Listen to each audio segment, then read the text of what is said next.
Welcome to the Businessmen and Women of Color podcast. I am your host, Ann Alston, and it is my pleasure again to bring you quality programs.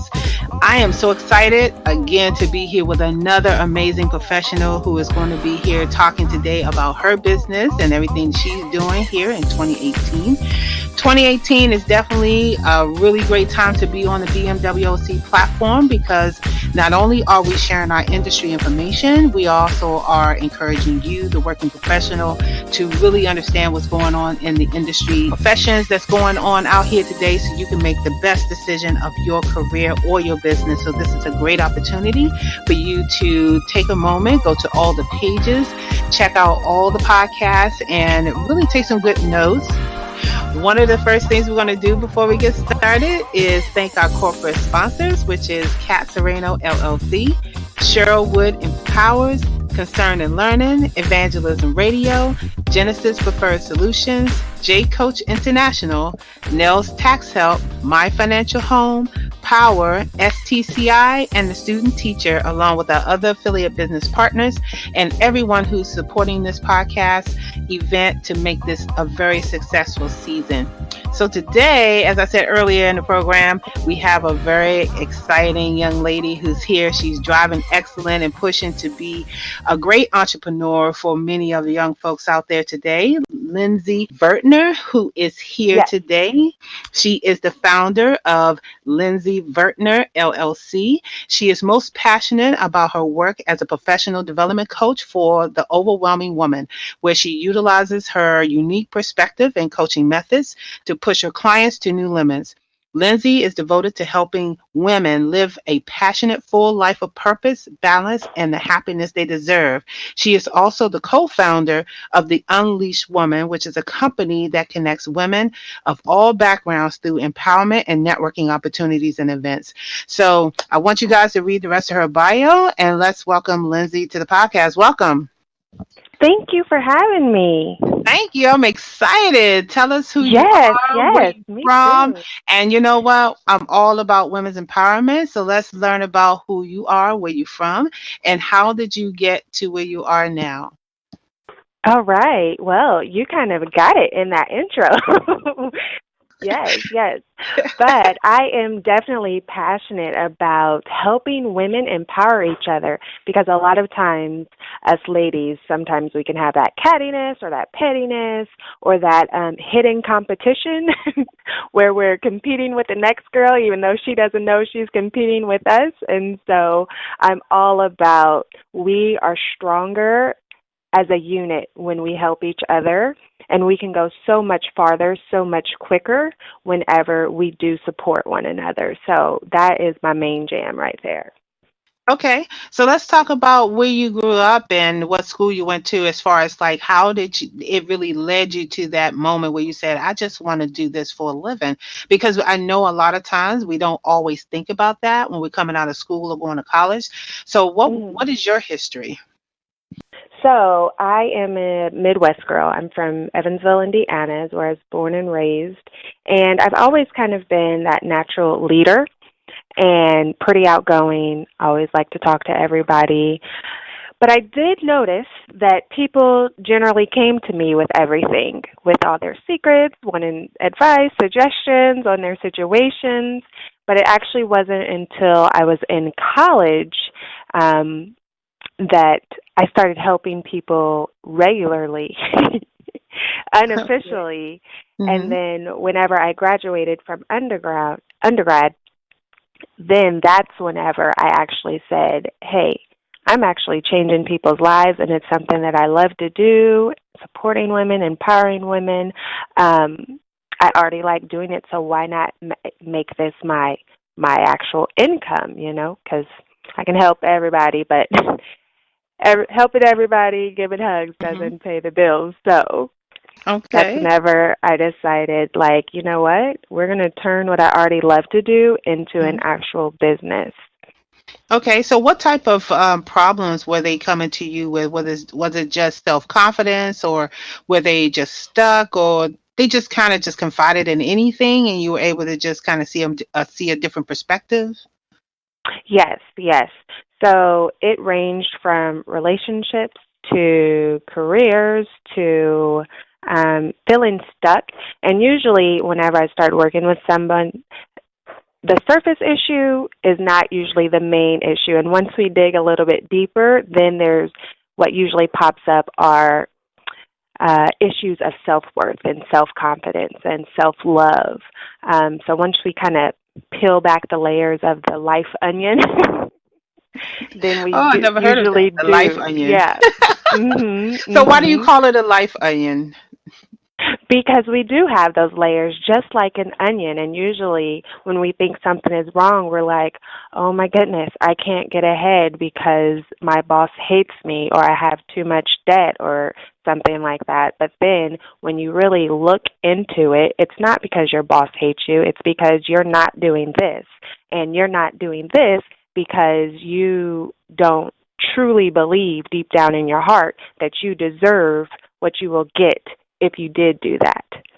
Does that make Okay. sense? Yeah, absolutely. Mhm. Okay. So I know you were saying that you like to help people, but let's get into what Lindsay Vertner LLC specifically do because there's so Okay. many different levels and I want to kind of like you said peel back the onions about what Mhm. type of services that you provide that could be beneficial to women who need help in certain areas. Yes, yes. So what I love about that is that I help women to live a passionate life full of purpose, balance, and the happiness that they deserve. And with that, it can be anywhere from definitely working on our self-care, because definitely as women, we often wear multiple hats. And that doesn't mean that the guys don't wear multiple hats, but the women do it kind of differently, especially if we have kids or significant others. And add it even more if we have careers and businesses and things like that. And we're always trying to juggle so many roles. And we often feel like we have to be superwoman on the outside, but then we are struggling silently on the inside. So I come in and I help those ladies that are feeling stuck in their situations, like, why can't I just get ahead? I feel like I'm moving, moving, moving, doing everything I'm supposed to, but I can't seem to get to that next level, whether in my personal life or whether in my professional life. And they just need a little help kind of digging through the dirt to up level their whatever area it is that they want to focus on. So I do that.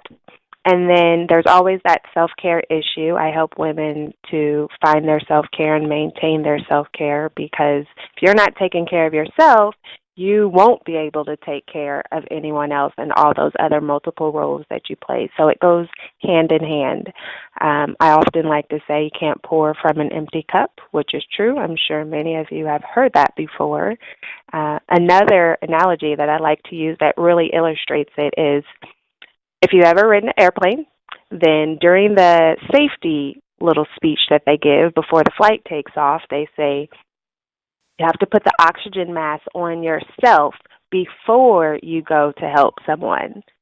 Because if you don't, you're no good if you're dead, right? As So your exactly. self-care is putting the oxygen mask on yourself, because we often feel like, oh, it's selfish of me if I think about myself or do something for myself, especially when we have kids, because then our natural instinct is to put our kids first or to put the disabled first or the elderly first or something.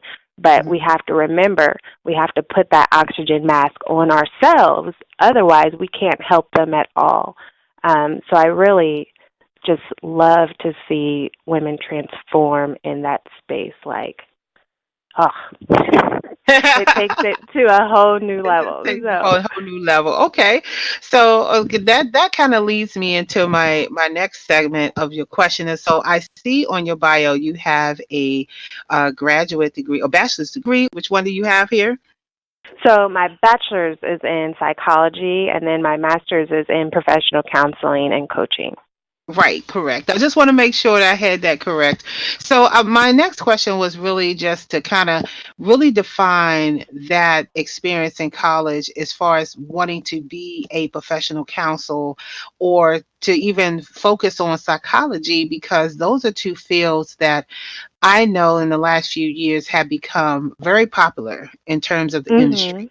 And so I kind of want you to kind of speak on from your perspective and your expertise as to um, your experience going through college, particularly to go get your psychology degree, and then following up as to why you decided to go into a professional counseling or life coaching. Did you want to do the two together, or did you think you needed to have a little bit more oomph in your experience? Is why you went to go get a master's in that? So I'm just trying to get people to understand, the way that you kind of mapped out your industry or mapped out your career.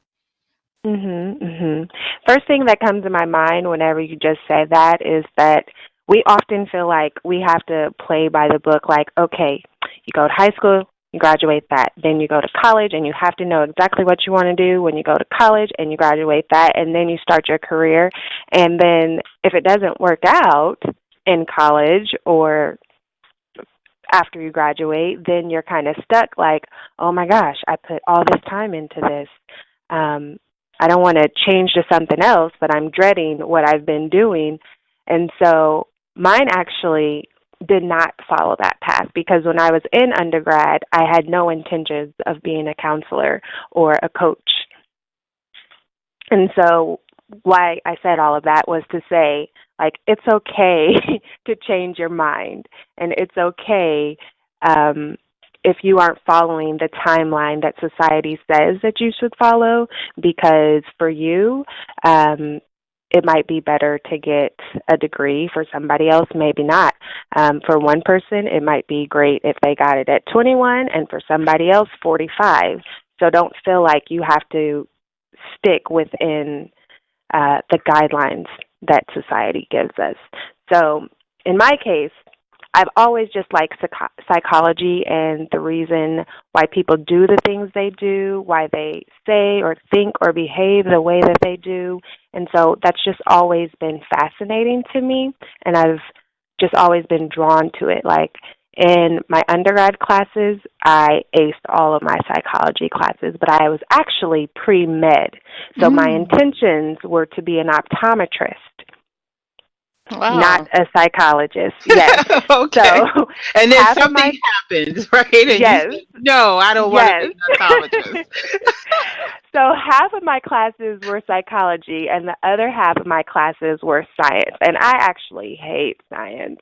So, like, I had B's and C's over there, and then straight A's on the psychology side. And all of my classmates, they were getting degrees in biochemistry and medicine and everything. And then here I am with my psychology degree.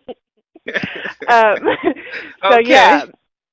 And then once I graduated, it just hit me. I'm like, yes, optometry would be a great profession, but I just don't feel like that's what I'm really meant to do. And the way that I want to help people in their lives, I just don't feel like that's going to connect me to who I need to be connected to. I didn't know who that was or what it was about, but I just wasn't feeling optometry. So I actually took a few years off Mm, after I okay. graduated from undergraduate school, and I was just working. I got started in a direct sales business, and that kind of brought me the income and gave me the freedom to kind of do my own thing.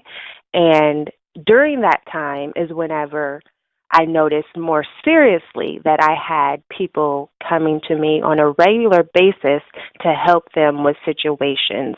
And I realized, like, I'm really helping them to not just change their situation, but change their lives completely. And it takes a lot Mm, of time. It takes a lot of emotional energy mhm. um, doing what we would do and the discussions and the work that we would do.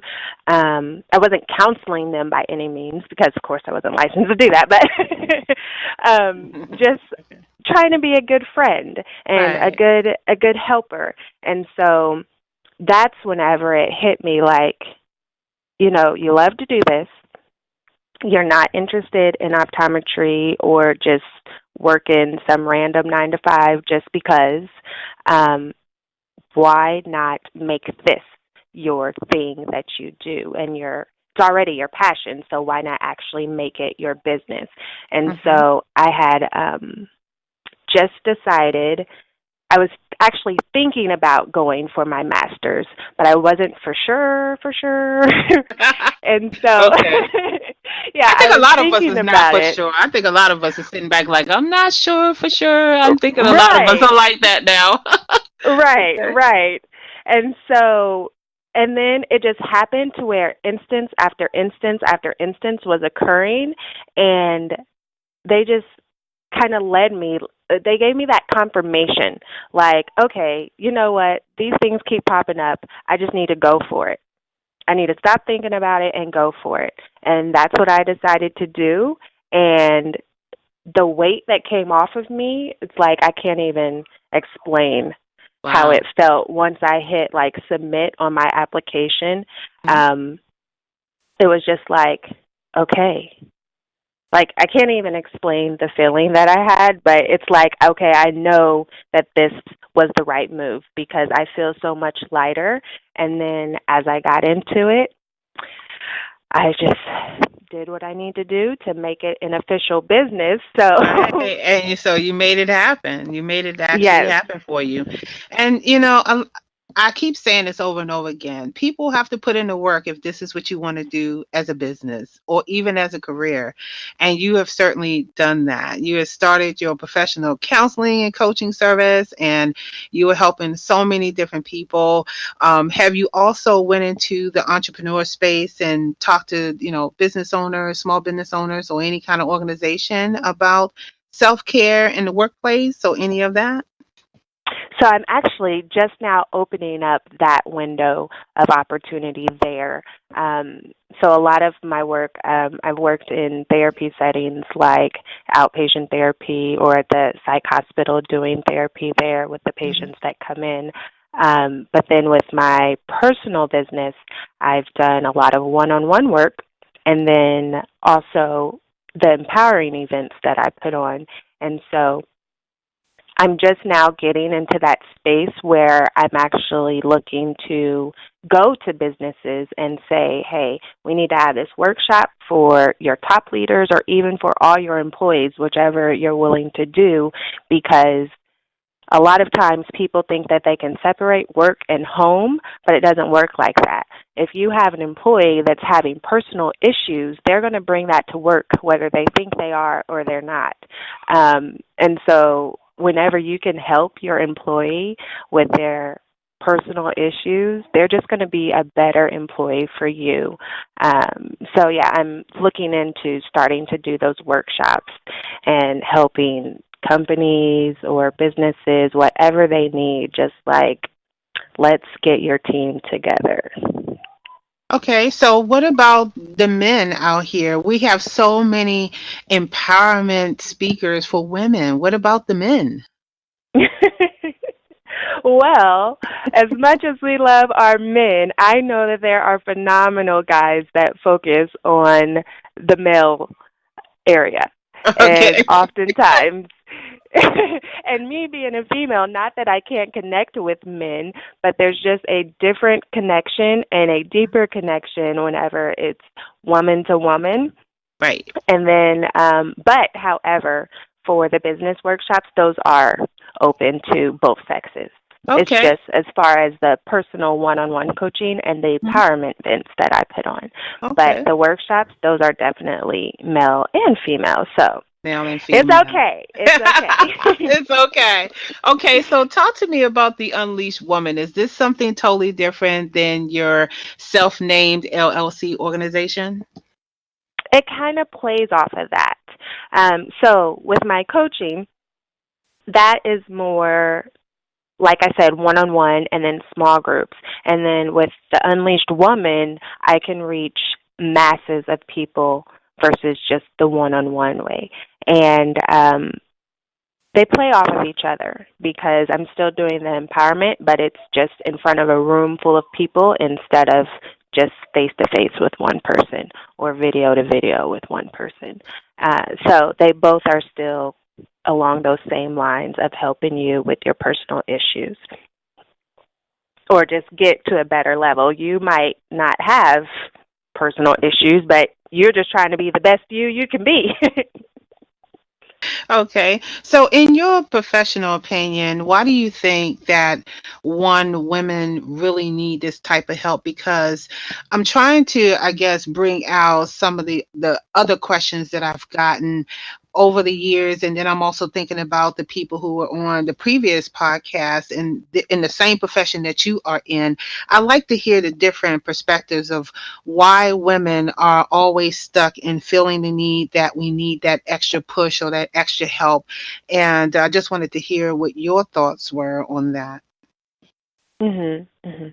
So it kind of goes back to what I kind of mentioned earlier about we often try to be superwoman publicly, but then we suffer silently behind closed doors, and we don't like to ask for help until it's too late. Um, but then there's also another piece where I've noticed a lot of this lately, actually, too, and it hurts my heart every time I see it.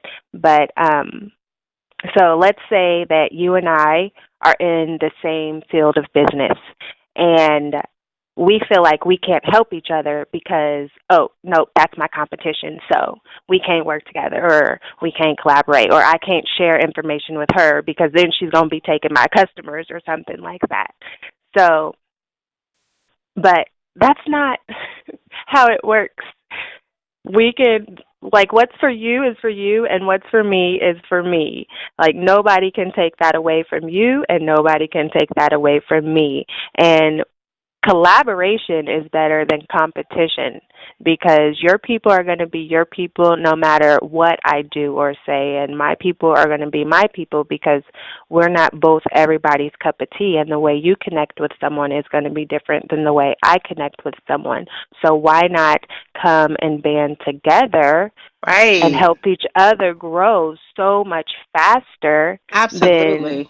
instead of trying to fight and struggle by ourselves. Like, you may have a whole list of resources that Hmm. you're not trying to share with me because you think I'm competition, and meanwhile I have a whole different set of resources that I'm not trying to share with you because I think you're competition.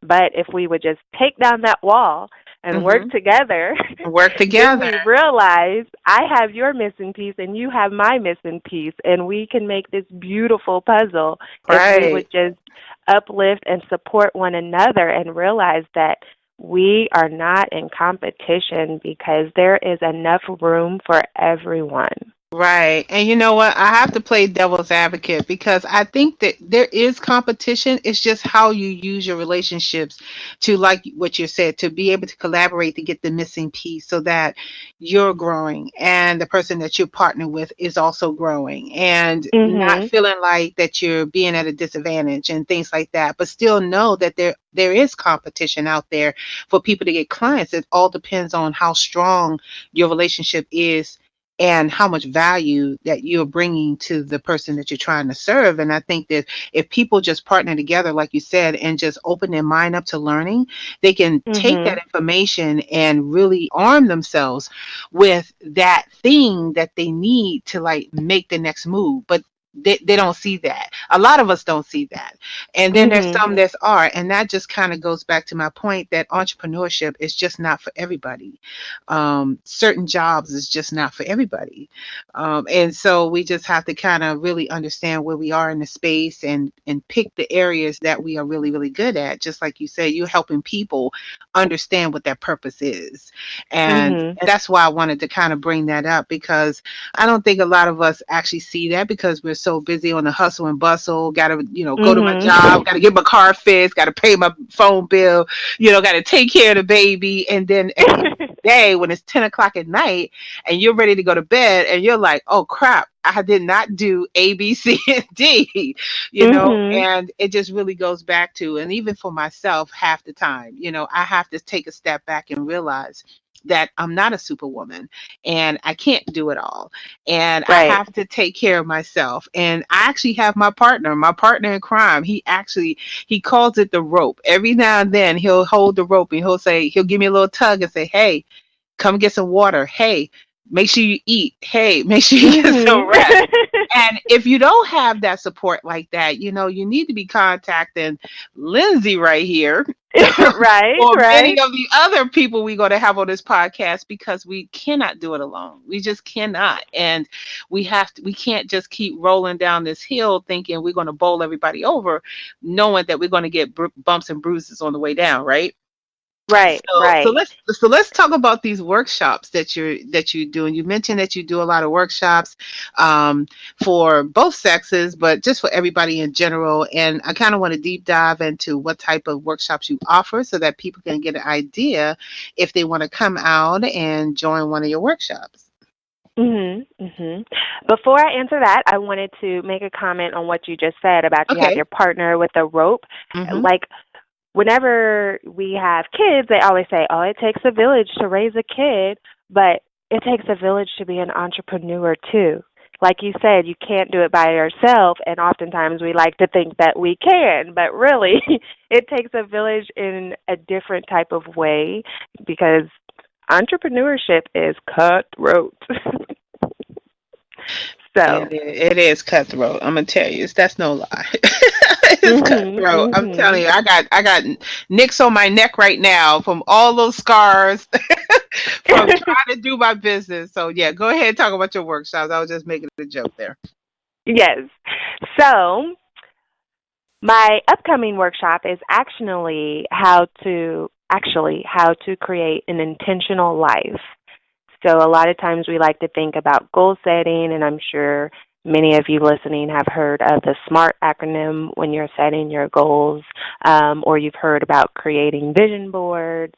Of course, there's always those New Year's resolutions, but I'm not talking about that. You don't have to wait till New Year to make a goal for yourself. But a lot of times they don't come to fruition because we're only taking the steps and we're not really understanding all that goes into when you really make a vision for yourself.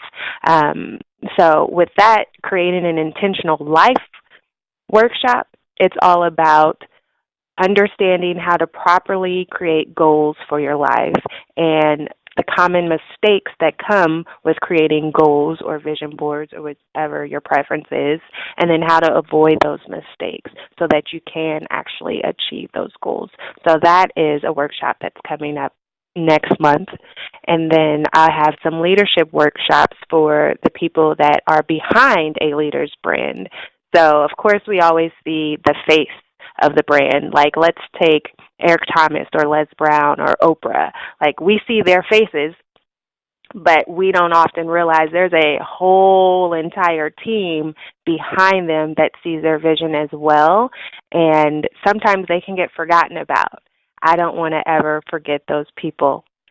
So I have some leadership workshops on them because there's no I in team, and then just helping them with their self-care and their balance and how they can continue to be a great team member.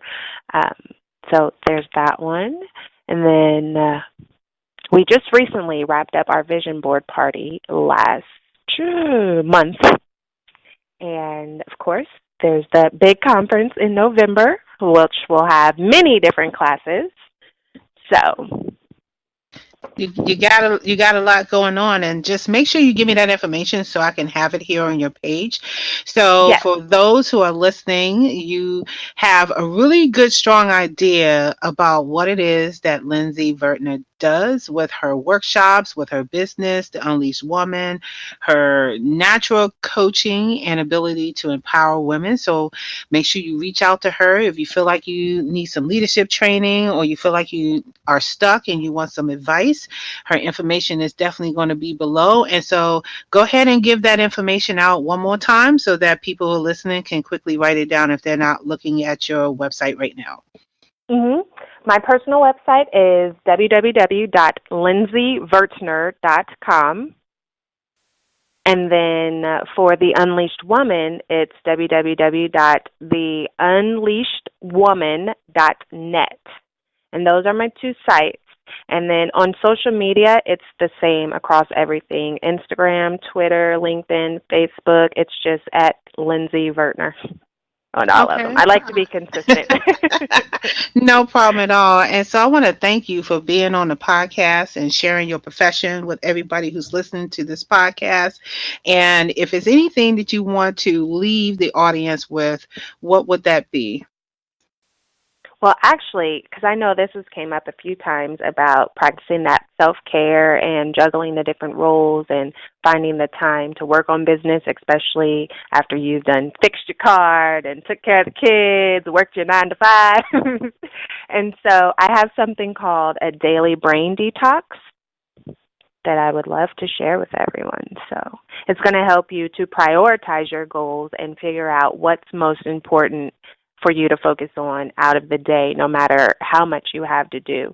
And it takes a little bit, like when you very are first to learning it, it might take you a little bit longer to complete it. But once you got it and you understand it, then you are actually going to save yourself more time in the day to do the things that you love while working on your goals at the same time. Right, because that's really what it's all about, is setting those small, measurable goals and doing something every day towards your goal until you get your goal. That's usually my philosophy. I don't try to make big goals. I try to make tiny ones that I know that's measurable and I can achieve that will get me closer to what I need to do. And so that is a great way to end your interview, is to just think about the SMART goals. And if you need help with that, again, reach out to Lindsey. She is going to be here to help you. Also, again, take a listen to all of the other podcast participants that are here in the different areas and profession. You may be surprised of the information you will learn from folks. And you can also reach out to anyone that's in this community if you need help with your business. And just stay in contact with us, because we are all stronger together. And so, Lindsey, I want to thank you for being on the podcast today and sharing your information again with everyone. And really happy that you're out there helping women and men to do what they need to do, right? Yes. Thank you for having me. And just remember, progress is better than perfection. And when you do have those trying times, you have to remember there's a lesson in everything. So turn your losses into lessons.